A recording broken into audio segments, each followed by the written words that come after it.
পাকা দাড়ি ও চুল অনেকে বেছে ফেলে দেন, এটা ফেলে দিলে কোনো গুনাহ হবে কি? গুনাহ হবে না। তবে আপনি একটা নূর থেকে বঞ্চিত হলেন।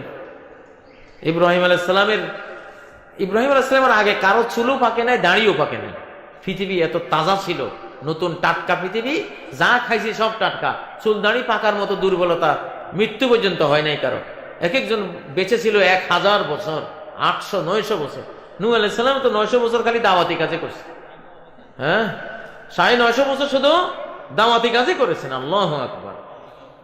ওনারও কোনো চুল দাড়ি পাকে নাই। চুল দাড়ি প্রথম পাকছিল কার?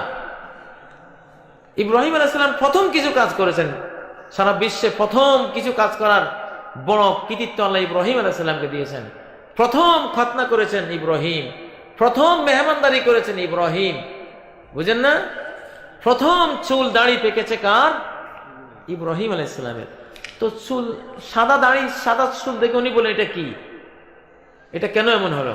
আল্লাহ উত্তর দিলেন, এটা সম্মান, এটা মর্যাদা, সৌন্দর্য।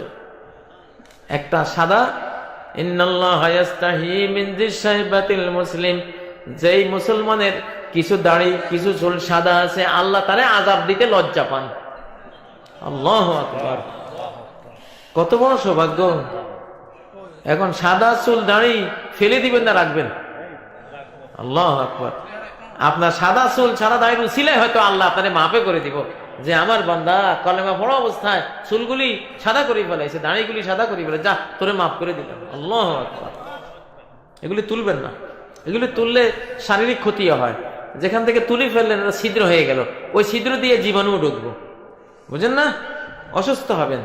আর এত বড় আল্লাহর নিয়ামত যে সাদা চুল সাদা দাড়িওয়ালারে আল্লাহ সম্মান শর্মিয়া হয়তো আল্লাহ ক্ষমা করে দিবেন, আযাব থেকে মুক্তি দিয়ে দিবেন, সেই সৌভাগ্য থেকে বঞ্চিত হবেন। আর নতুন নতুন ভিডিও পেতে সাবস্ক্রাইব, লাইক এবং শেয়ার করুন। আপডেট পেতে পাশের বেল বাটনটিতে ক্লিক করুন। ভিডিওটি দেখার জন্য ধন্যবাদ।